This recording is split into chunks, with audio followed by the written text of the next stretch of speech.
राजधानी रांची में शनिवार का दिन एक महत्वपूर्ण दिन था, क्योंकि शनिवार के दिन भाजपा के राष्ट्रीय अध्यक्ष जगत प्रकाश नड्डा रांची में थे और उन्होंने प्रदेश भाजपा अध्यक्ष बाबूलाल मरांडी की संकल्प यात्रा का समापन करते हुए यह कहा कि झारखंड की हेमंत सोरेन सरकार को उखाड़ फेंकना जरूरी है, क्योंकि यह सरकार जो है लीकर लैंड और सैंड माफिया से घिरी हुई है और इस सरकार को उखाड़ फेंकना जरूरी है, क्योंकि हेमंत सोरेन सरकार भ्रष्टाचार में लिप्त है और यहाँ पे जो भी काम हो रहे हैं वह कुछ नहीं है।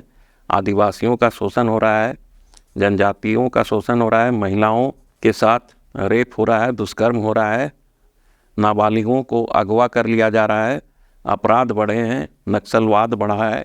इस तरह के तमाम आरोप भाजपा के अध्यक्ष जेपी नड्डा ने लगाए और उन्होंने सभा में आए लोगों का आह्वान किया कि वे 2024 की लोकसभा और आगामी विधानसभा चुनाव में झामुमो, कांग्रेस और राजद की सरकार को उखाड़ फेंकने में आगे आए और यहाँ पे फिर से कमल को खिलाएं, यानी भाजपा का शासन लाने में मदद करें।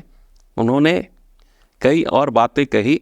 उन्होंने सीधा कहा कि हेमंत सोरेन कई भ्रष्टाचार के कार्यों में लिप्त हैं, ईडी उनके पीछे भाग रही है, लेकिन वह ईडी से पीछा छुड़ाने के लिए इधर उधर भाग रहे हैं।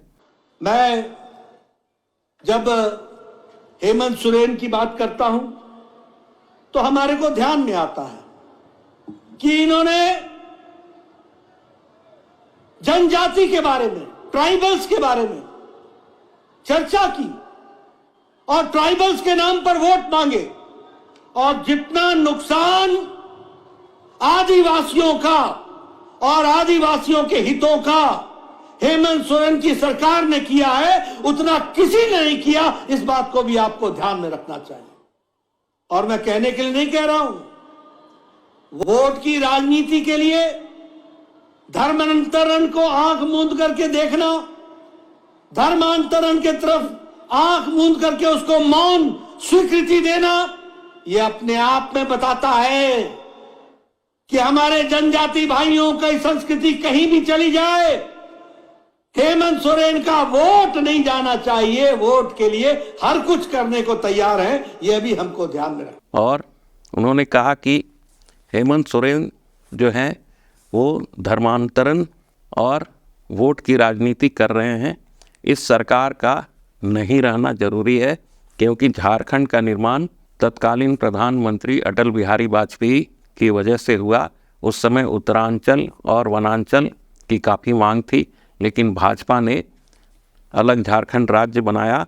उसके बाद से झारखंड में भाजपा के तीन सीएम, यानी पहले सीएम बाबूलाल मरांडी, फिर अर्जुन मुंडा और फिर रघुवर दास ने यहाँ पे शासन किया।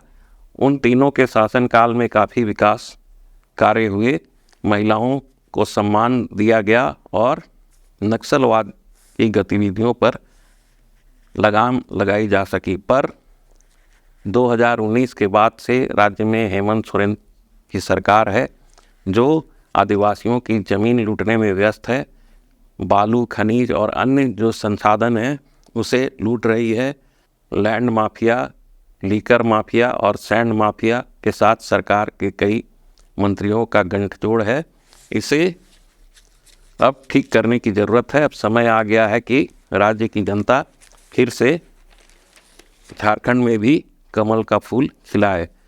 इस बयानबाजी के बाद झारखंड मुक्ति मोर्चा ने भी भाजपा के राष्ट्रीय अध्यक्ष पर टीका टिप्पणी की।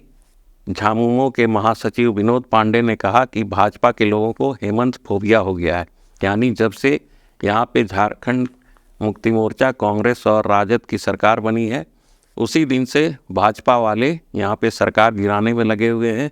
कई केंद्रीय एजेंसियों को सरकार के पीछे लगा दिया है ताकि विकास का कोई काम न हो। उन्होंने कहा कि जो बातें भाजपा के राष्ट्रीय अध्यक्ष जेपी नड्डा ने दोहराई है वह पहले भी कही जा चुकी है और तत्कालीन जो सीएम थे रघुवर दास ने इस संबंध में एक एसआईटी बनाई थी, एसआईटी तक जांच कराई पर आरोप साबित नहीं हुए। अब नया फिरका शुरू हो गया है, केंद्रीय जांच एजेंसियों को लगा दिया गया है, लेकिन यह अभी जांच चल ही रही है।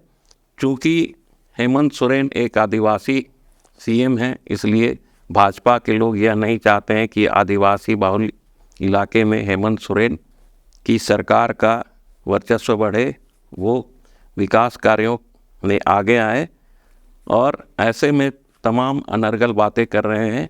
तो अब जो परिस्थिति दिख रही है, यानी कि झारखंड में लोकसभा चुनाव 2024 और विधानसभा चुनाव जो होने वाले हैं, उसको लेकर राजनीतिक मंच पर बिसात बिछ गई है। तब तक के लिए नमस्कार, धन्यवाद।